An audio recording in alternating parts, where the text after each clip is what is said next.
This presentation is for informational purposes and is not legal advice, as every claim is different. Viewing this presentation does not form an agent-client relationship with Carmella George of Jacksonville Veterans Disability Services.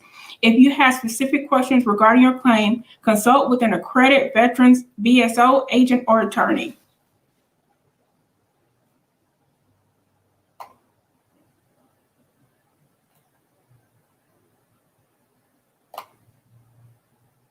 Hello, everybody. Hello, how are you tonight?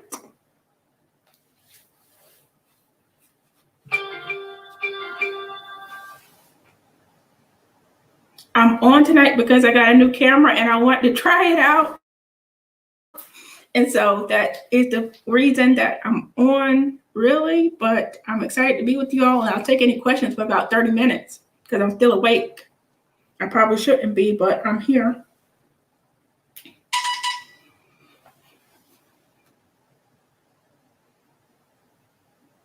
It's a wonderful day in VA land.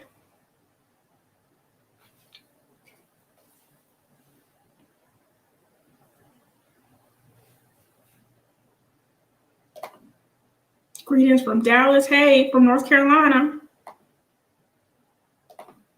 It works great. Thank you. Thank you. I invested some money into getting a better camera, and I'm hoping that it works better for both Facebook and YouTube. And if you're watching on YouTube, please subscribe to my channel, Veterans Disability Claims. I got to get my subscriptions up there. So if you're watching this, please like or subscribe. Thank you for doing this. You're very much welcome. Thank you for watching. Let me see if I can pull it up on my phone here.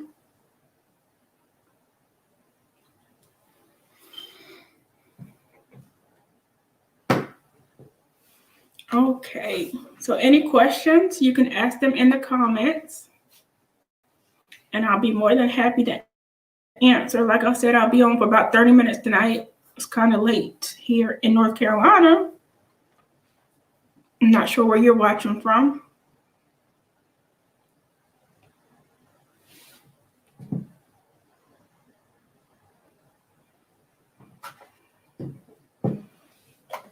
Hello from Tampa, Florida. You know, Tampa was my first ever flight. I went to Tampa, Florida to a conference for my job, and it was a lot of fun. That was my first airplane ride. Okay, let's jump into it. For a CMP exam, can they diagnose severe anxiety even if you have already had paperwork saying you've been diagnosed mildly? Yes, they can.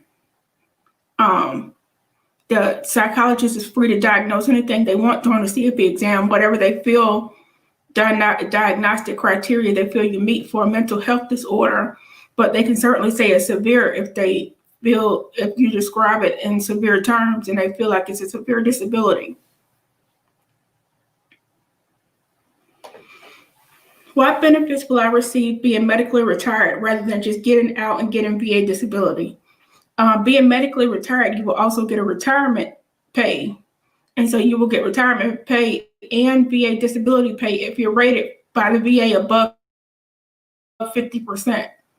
And so being medically retired is extremely beneficial to you if you're able to obtain that. And I would suggest that you do that before you get out if you haven't reached 20 years. Hello, I had a question about Gulf War presumptive. I hear you have to have diagnosis for 6 months for IBS.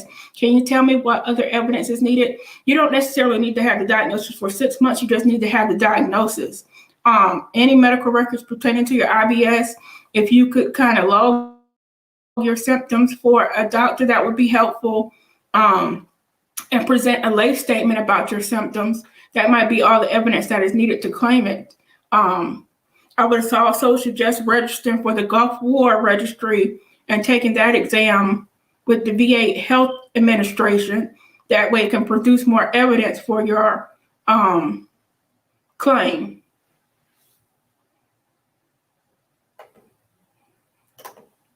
Best way to get medical records. Definitely the best way to get medical records is to request them from the archives. You can request them for the archives with the Freedom of Information Act, Privacy Act request, or you can get them through your VSO or agent attorney. And that's about the two ways you can get them. You could, well, I don't know that they would give them to you at a regional office, but yeah, basically you can request them from the archives or get them from your representative. What can I expect from QTC on a service-connected hand tremor CMP exam coming up next week? They're pretty much just going to examine your hand. They're probably going to do some range of motion tests, check out ask you questions about the tremors. There'll be a lot of questions when they occur, what it's like, anything that prompts it, how long it's been going on. You can expect questions like that. And because it's a joint, they'll probably do some range of motion type activities and see how much the tremors affect your hand. So you can expect both questions and range of motion tests.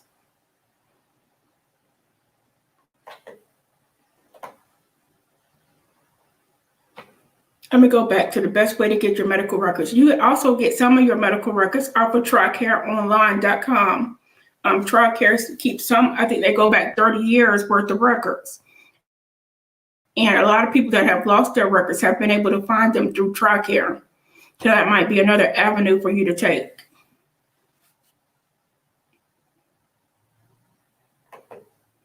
Questions.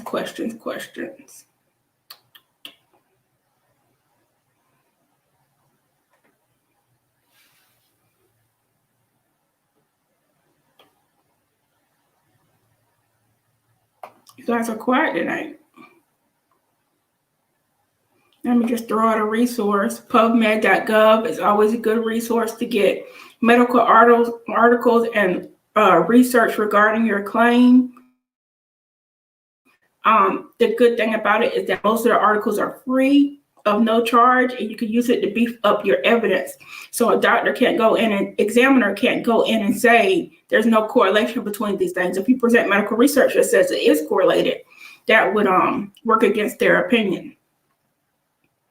Good stuff right there.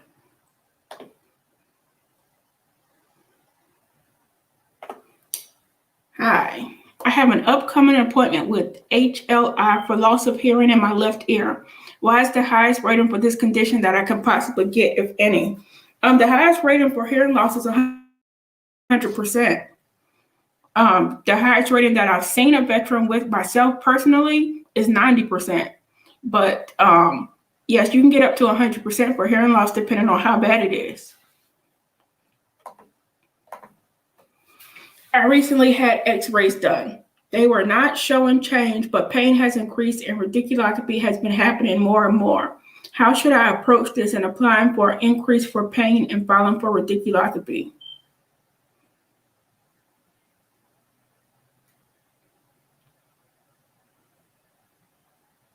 I would push for an MRI. If you're having increased pain and the x-rays didn't show the problem, then you probably want to push for an MRI of your condition, so you can figure out what's going on. There needs to be more diagnostic tests if you're still having pain and the x-rays didn't show anything.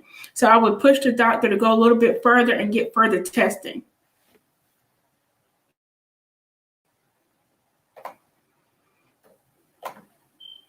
What happens if you get diagnosed with other issues while waiting for a hearing on an appeal?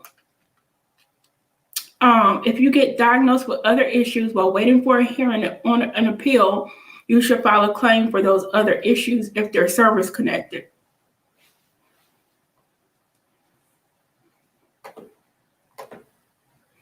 If I file for PTSD and the incident is not in my service record, but I'm seeing a mental doctor for my condition, will I need him to provide his diagnosis and I need to upload to support my claim? I have not been scheduled for exam yet and just wondering what should I expect. Should I provide buddy statements? Yes, I would provide buddy statements. I would upload whatever mental health records you have If they're outside the VA, if they were done by a VA provider, the VA will already have them. But if they're outside the VA, then you want to upload them for the VA most definitely to support your claim. You should expect they're probably researching your stressor right now, trying to corroborate it and verify it if it's outside of combat. And so that's probably the stage that you're in. But after that, you should expect an examination about your PTSD and about your mental health condition and, the incident and things like that. But I would definitely upload those records and provide buddy statements.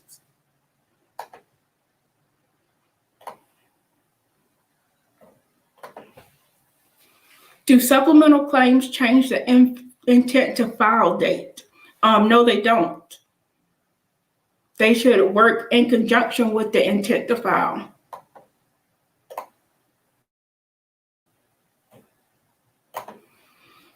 Good evening, Ms. Carmella. Should I upload my migraine log? I put in an increase for migraine and wanted to know if I should. Yes, I would upload it. That is very, very good evidence for your claim. Can migraines with aura be rated at 50%? They can, most definitely can be. If you meet the criteria for 50%, you can be rated at 50%. How can I connect sleep apnea to anxiety? A lot of it is just claiming it and going through the exam and seeing what the VA examiner says. You can try to find any research you can on how anxiety affects sleep apnea, or you could try to get a letter from a private physician stating there's some connection or that your sleep apnea is aggravated by your anxiety. Usually what I see, I'm not a medical professional, but what I see is that a doctor will not say that it's caused by, but they will say that it's aggravated by. And so that might be the approach that you want to take, because you can get aggravated by service connected.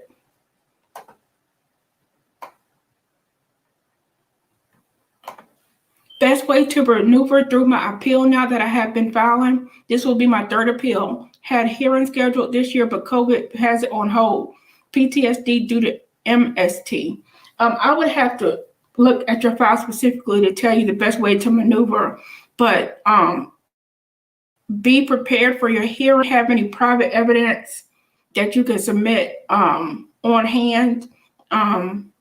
Be ready to present your case to the judge. If you don't have representation, I would probably suggest getting representation that can help you maneuver through your appeal in the hearing so you present the best evidence. But it's a good thing that you've kept fighting.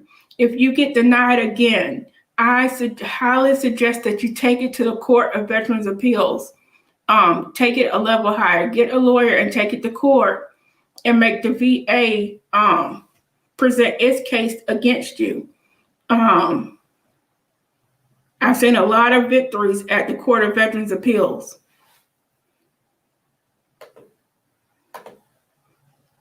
How long after I file my claim should I expect to get a CMP exam? I've been seeing them happen within 2 weeks to a month. Now that COVID is, well, it hasn't slowed down, it's actually increasing, but they're back doing in-person exams. So I would expect it within 2 weeks to a month. I wanted to put in for an increase for sinusitis. I have a log of my incapacitating sinusitis.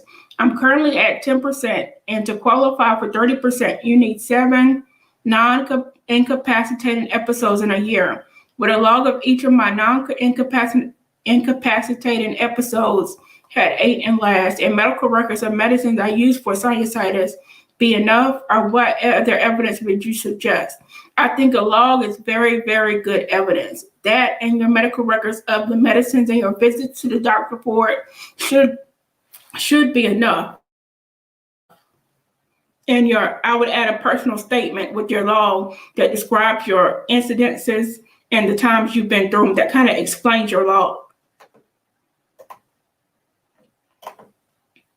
I will be having my 3rd exam for major depression and anxiety disorder with LHI First time it went well and was given 70%. Second time they kept it at 70%. Not sure why. I'm going for a third exam. Would you know? Third exam for major depression is diligent. First time it was given 70%. Second time they kept it at 7%.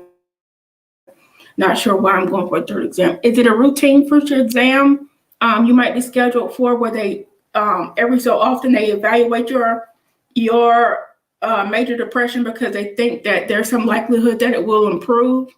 You need to get your rating code sheet and see if you're scheduled for any future exams because that might be exactly what it is. You can also ask them to make that condition static. So I don't know why they sent you for 3 exams back to back. I would have to look at your file, but it sounds like your condition is not static, that is scheduled for future exams, and that's what the VA is doing.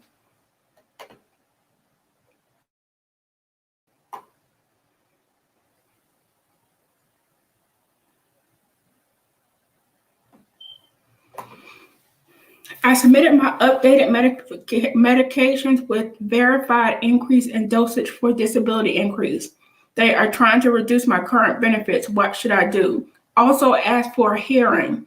Ask for a hearing on the proposal to reduce, so you'll get a chance to talk with somebody about the situation. And I've seen hearings be really effective in reduction cases and at the regional office in general. So ask for a hearing and see what the VA comes back with and go from there. If you have a condition and then file for an increase for that condition and they change the diagnosis even though the symptoms were the same and they rate it differently, how can I appeal or ask to have those two rated separately?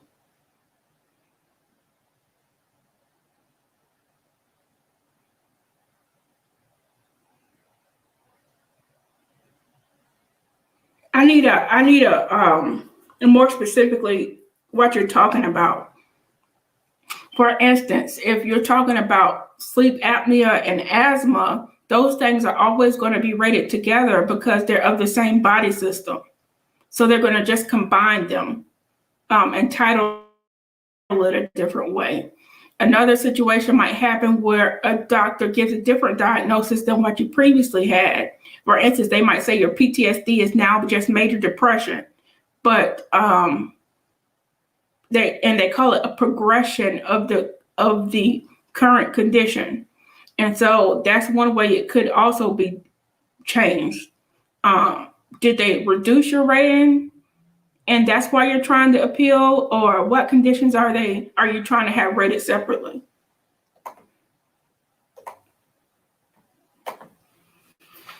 I'm submitting an increase for migraines as well. I'm submitting my log and personal statements. Awesome.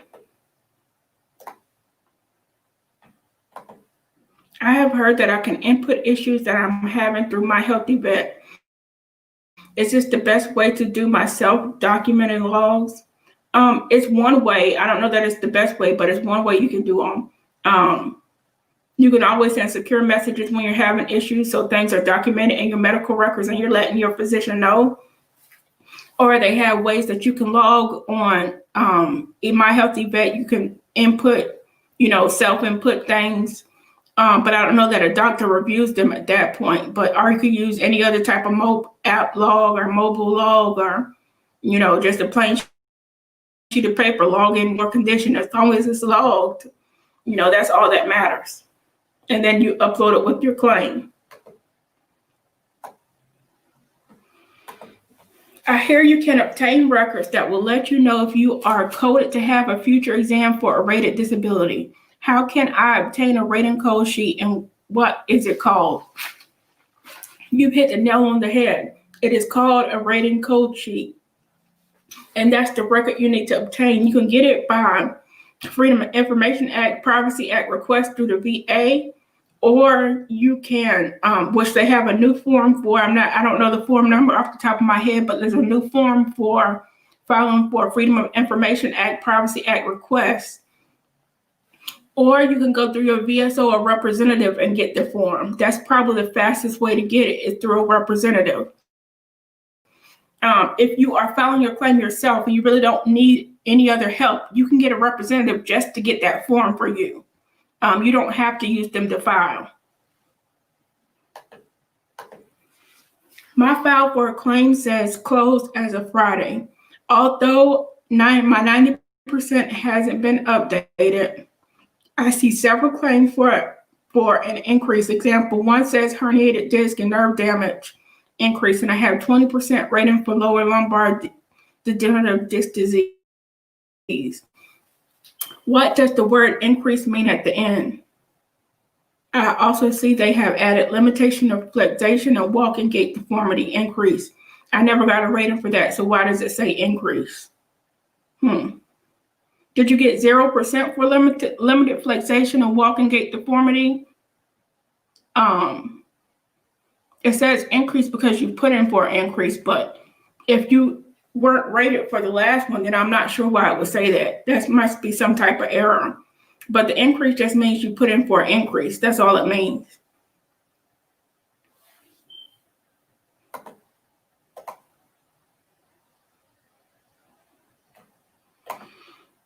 If they can't find your medical records, how can they be certified lost for your appeal? The VA should send, if they can't find your medical records, they should send you something in writing saying they are lost, and that's what you use to show that your records have been lost. What is the best evidence to submit when trying to connect migraine secondary to tinnitus? Medical research that shows that migraines are related to tinnitus. I would suggest going on PubMed.gov. Let's see. PubMed.gov, finding some articles that suggest the relationship between tinnitus and headaches. There are a few of them now, and uploading that with your claim at the beginning of your claim when you file your claim, so that it gets in front of the examiner and they can't say that there's no medical relationship, because there are articles that show there's a medical relationship. So I think that when trying to tie specifically tinnitus to migraines, that medical research is the best thing you can add to your claim.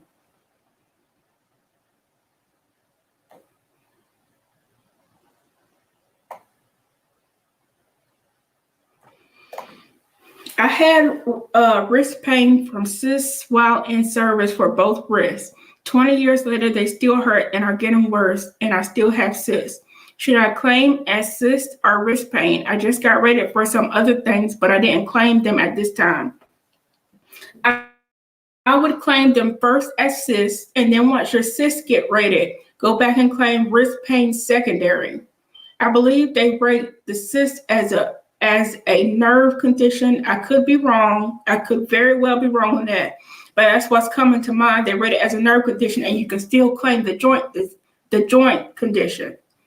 And so once they rate the cyst, I would go back and claim the wrist joint pain secondary to it. Make sure you specify that you're claiming the joint secondary.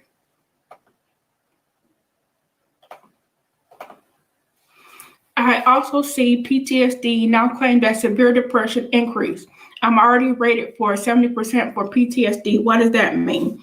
Basically, you can only be rated for one mental health condition. So the fact that you put in for severe depression now means all you've done is open back up your PTSD, and you're going to get another mental health exam. And if the examiner decides that you have, if your condition is just depression now, what they're going to do is just change the title of your PTSD to depression and rate you on that. So basically, all you've done is reopen the PTSD.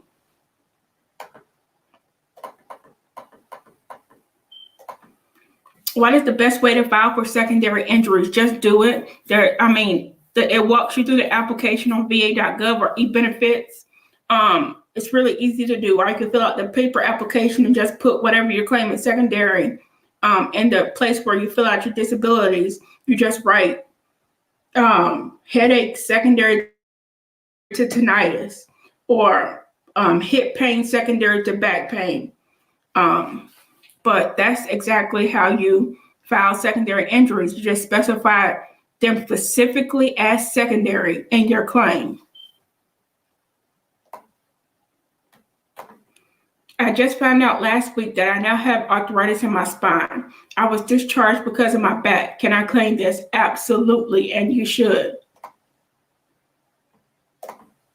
Someone is posting that they have changed the appeal time from 1 year from intent to file to 3 months. Have you heard of this change? Appeal time.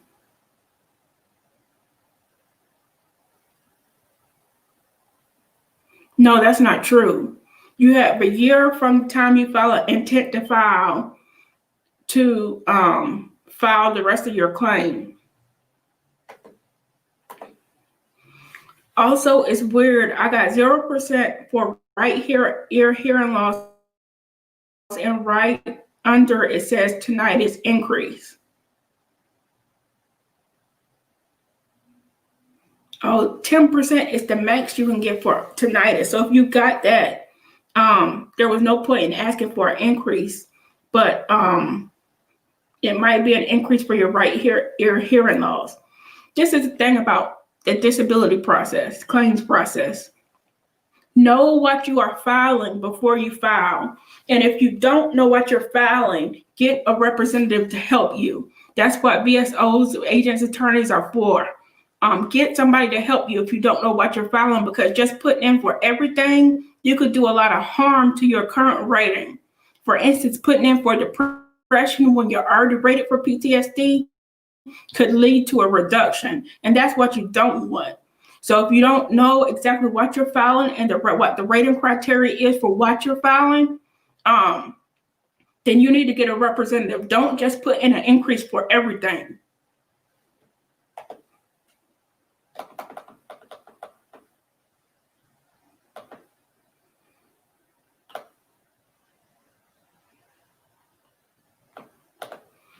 I was rated for urinary incontinence that I had forever, and the voiding has gotten worse. However, they changed it to something like urethral dilation, but removed the incontinence piece, which I've had stress incontinence forever, but kept it at 20%.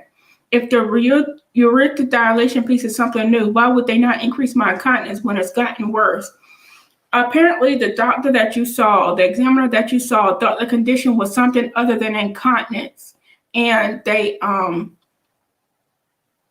that's what they inputted in the exam report, and which is what caused them to change the name of your condition, and which is what probably kept you at 20%. You might want to ask for an increase again, or appeal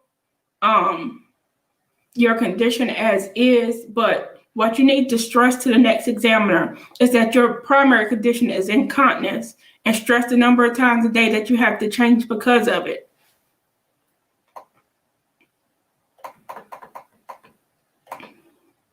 I have scars that are 0% service connected. What evidence do I need for an increase? You just need to prove that they're painful or unstable. And so I would write a statement about how the scars cause you pain and upload that with your claim. If you file for direct connection for sleep apnea, do you think the VA has a duty to assist to also figure out if it's a secondary to another VA disability? If they don't agree it's a direct connection? This is a good question. And I don't, at least at the regional office level, they don't have, I don't think they have a duty to assist.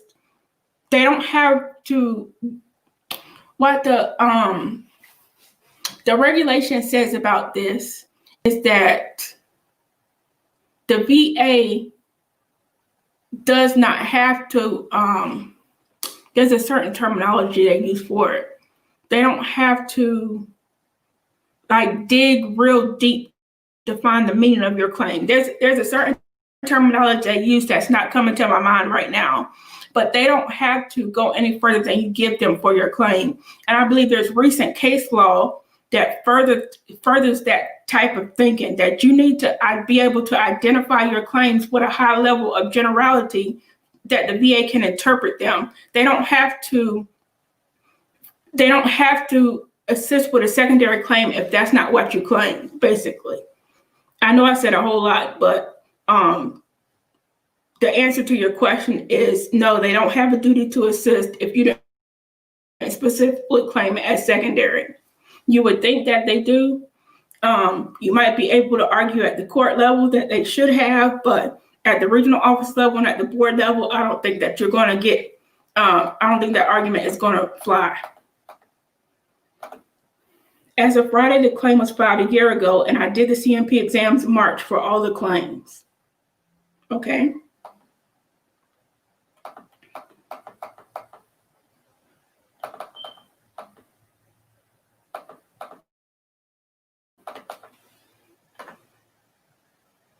Do the VA give you your rating before you get out?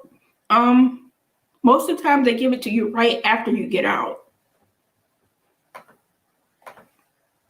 They were asking for a higher rating for my 0% for hearing loss. Okay, then that's why it says increase beside it, because you asked for a higher rating for your 0%. I was diagnosed with sleep apnea, severe sleep apnea, approximately 90 days before being honorably discharged for 4 years. The VA denied it in my claim, stating there was not enough medical evidence. How can I file this, or can I? I was issued a CPAP and still go to my VA appointments. I would try to reopen it with new evidence. If you can get a doctor to write a letter saying that it's service connected, or that it's connected to your service or the sleep apnea you had in service, that's even better. But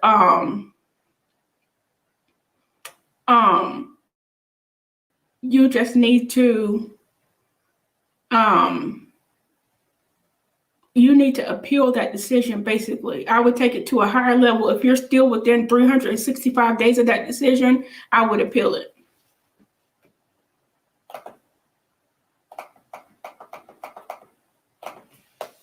I currently have 30% rating for tension headaches. I just saw claimed as migraines increase. What does that mean?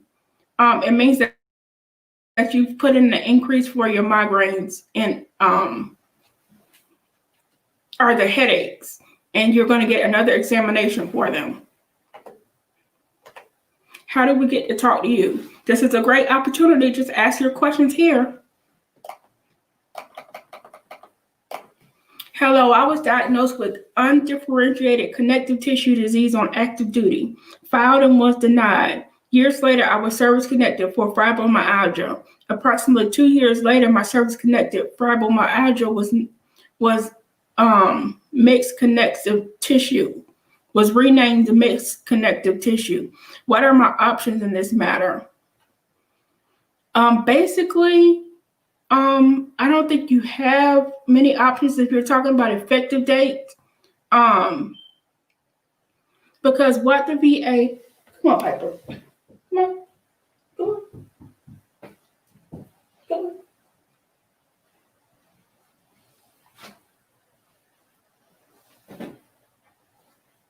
What the VA is looking for is my dog. What the VA is looking for is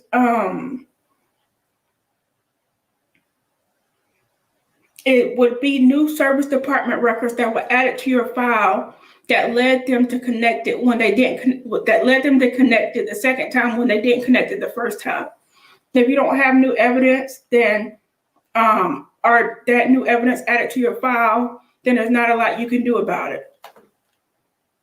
Say hi, Piper. Say hi.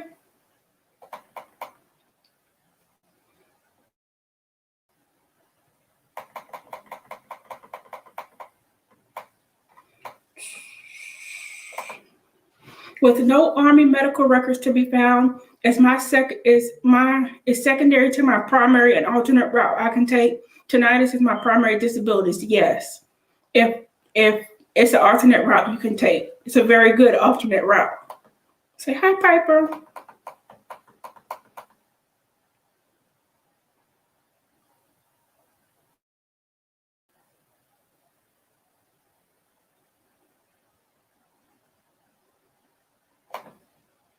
already rated 20% for respiratory infection. I see reoccurring upper respiratory infection, now claimed as chronic cough disease. Is that a separate rating? No, it's not a separate rating because it affects the same body system. Say hey, paper.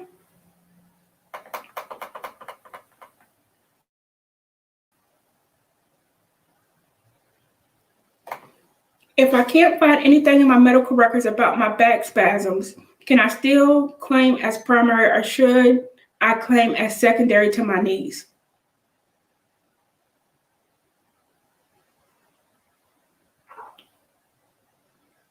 If I can't find anything in my medical records about my back spasm, can I still claim as primary? I would go the secondary route in that case. All right. There you go, doggy woggy.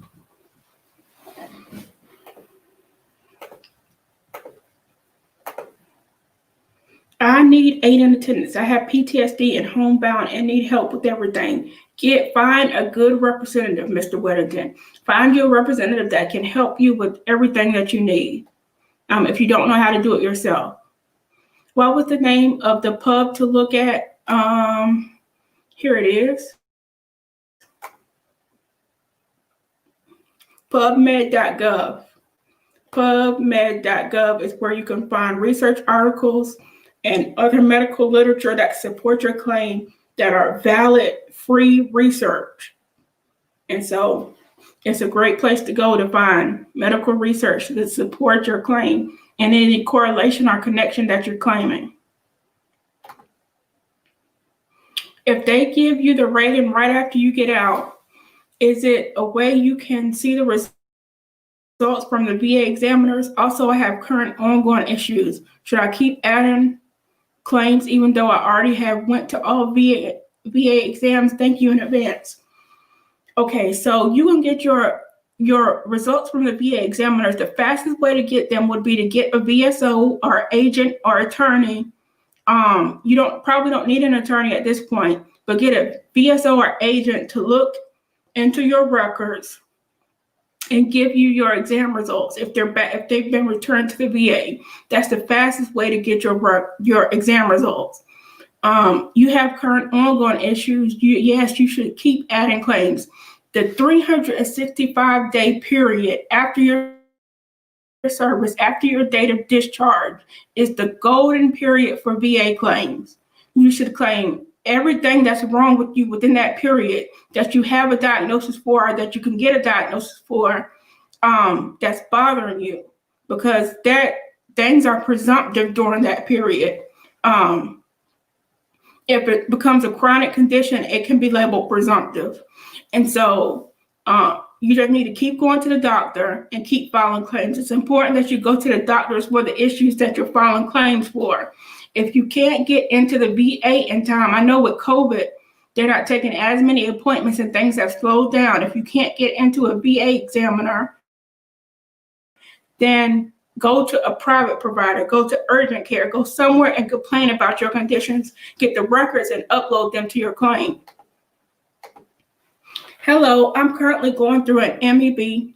QTC has not been able to find a location for my dental appointment due to COVID. Will this delay the VA rating portion of my MEB? I was not referred to MEB due to dental. It was just part of my VA claim. Probably will delay. Probably will.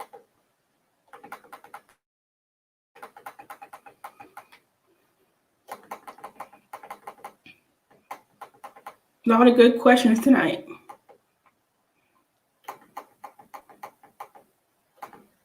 If I claim sleep apnea and high blood pressure as new claims, the sleep apnea had a favorable CMP exam. However, the high blood pressure was not favorable. No decision has been made. Should I wait till the final decision to claim high blood pressure as secondary to sleep apnea when approved? Is there a way to change the high blood pressure claim? At this point, you're going to have to wait until the sleep apnea is decided in order to claim high blood pressure secondary to it. But because high blood pressure has been denied, make sure you put it on a supplemental claim application, that you use the right form for your claim, because anything that's been denied before has to go on a supplemental claim form. So what you will want to do is claim high blood pressure secondary to sleep apnea on a supplemental claim form, and that's the way you go about it. But you have to wait until the sleep apnea has been decided.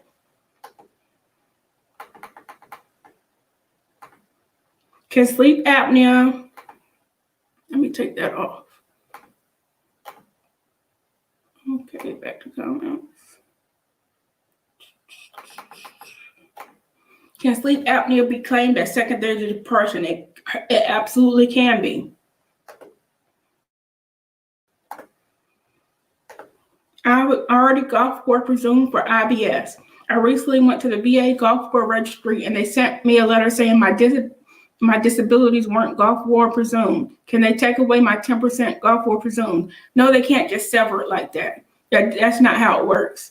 If you've already claimed it through the VA, there's two different sides of the VA. One is the health side, one is the benefit side, and they don't interplay like that. So unless you opened your IBS back up and somehow that registry got submitted as evidence, it just doesn't work that way. They would not be able to sever your condition because of that.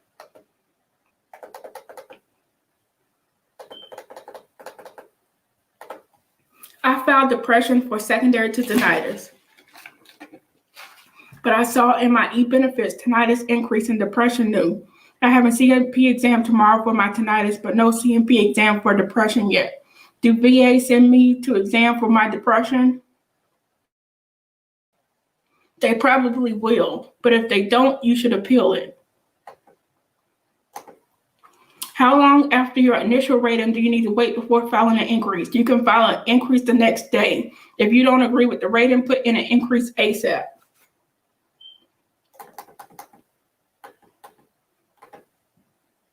I am diagnosed with non-obstructive hypoventilation. I'm on oxygen at night because my oxygen level decreases at night. I went to my CMP at the VA and she said that my illness is not on the Gulf War list.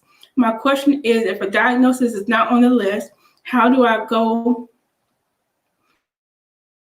about telling the doctor otherwise?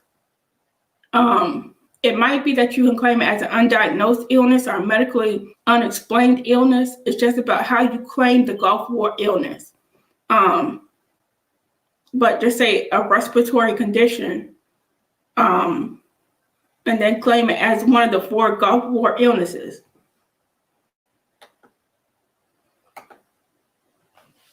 Hello, ma'am. Good evening. I have a question. My husband requested a copy of decision letter for his claim in 2015. If there's a possibility that we can still appeal for this, even if it happened 5 years ago, the reason he didn't report for required examination was his overseas and he didn't know about it.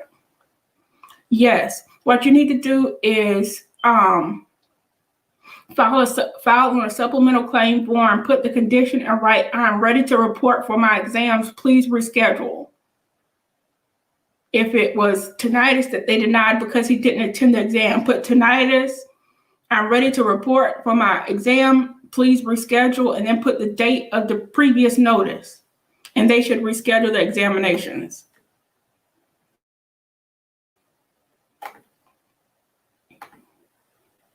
Can Gulf War registry be claimed in compensation?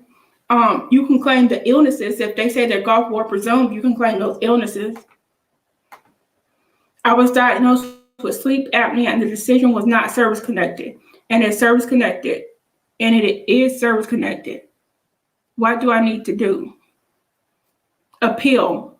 Appeal, appeal, appeal. What is Gulf War presumed? It is presumed to have happened in the Gulf War, but that's on the health side. That's from the Gulf War registry. It does not necessarily mean that the VA will service connect it, because a VA examiner has to say it's service connected before the VA will service connect it. But that health side exam can be used as evidence. I have bilateral heel spurs. How do I claim this? What I have read was a lot with plantar fasciitis, heel spurs. Are they under the same thing? Just claim bilateral heel spurs, foot heel spurs, or claim bilateral foot pain. You can be general with it and let the examiner diagnose it. But either way, just go ahead and file a claim for it. And that looks like all the questions I have for tonight, which is good because my battery's about to die. But thank you guys for hanging with me. Thank you for all your questions. Y'all are awesome. Thank you for your service. And everybody have a good night.